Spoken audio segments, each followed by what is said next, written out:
I never forgot the sound her mother made when she realized what I'd done. A thin, breathless squeak, half disbelief, half fear. Funny how quickly confidence dissolves once the ground shifts beneath it. But I'm getting ahead of myself. The night everything snapped began at that dinner table. A $40,000 chandelier above us, crystalline and cold.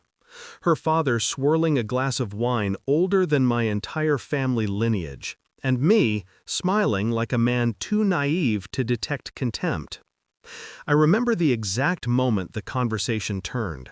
Her mother leaned in, lips pursed like she'd bitten into something sour. "So, you advise people about money?" she said. "How adorable. Adorable. Like I was a pet they allowed indoors as a favor." Her father didn't bother with subtlety.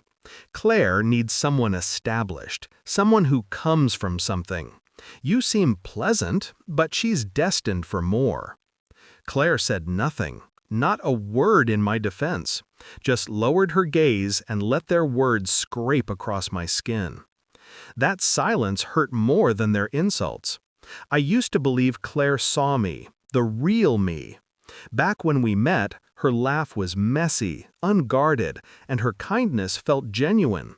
We built plans together, a tiny apartment, late-night noodles, a future based on effort rather than luck.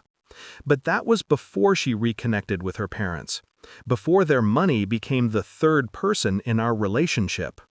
I noticed the shift in increments, the way she'd change out of the clothes I bought her before meeting them, the way she softened her voice when talking about their world, the way she stopped asking me about mine.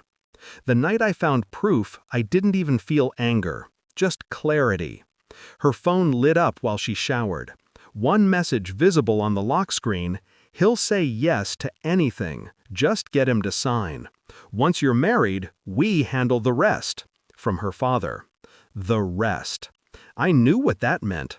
They wanted access to my client list, my private roster of high net worth individuals entrusting me with their financial lives. A list worth more than their entire fortune if leveraged correctly.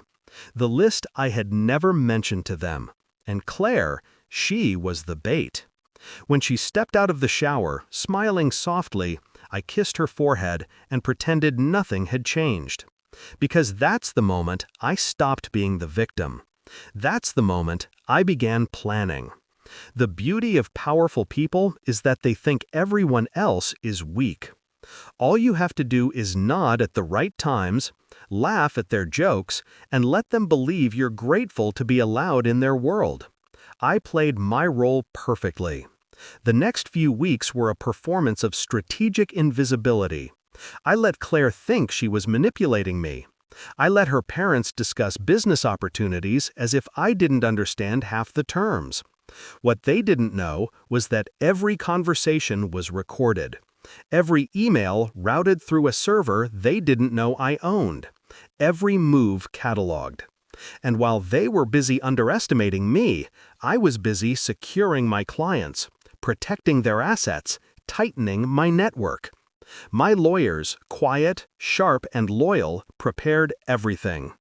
By the time I agreed to meet her parents again for dinner, the stage was set.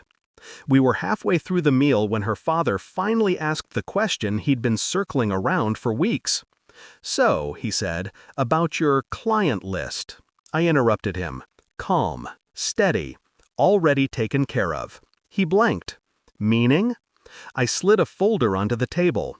Inside, printouts of their messages, their plans, and documents showing what they intended to do with my clients' funds.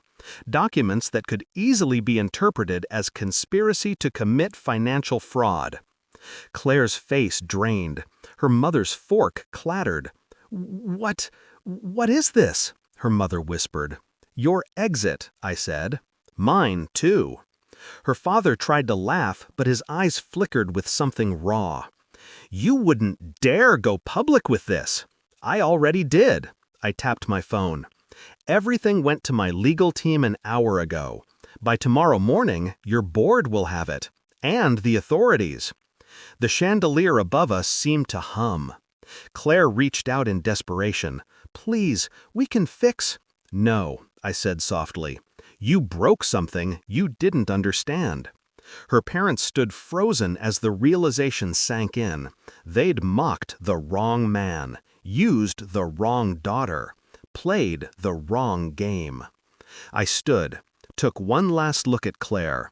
There was grief in her eyes, but not for me, for everything she was about to lose.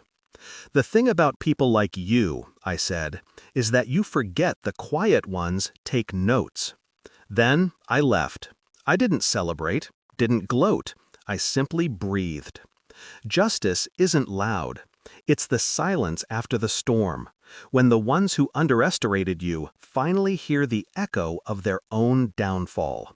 And that night, as I walked away from the mansion, I felt lighter than I had in years. They thought I was nothing. That was their biggest mistake.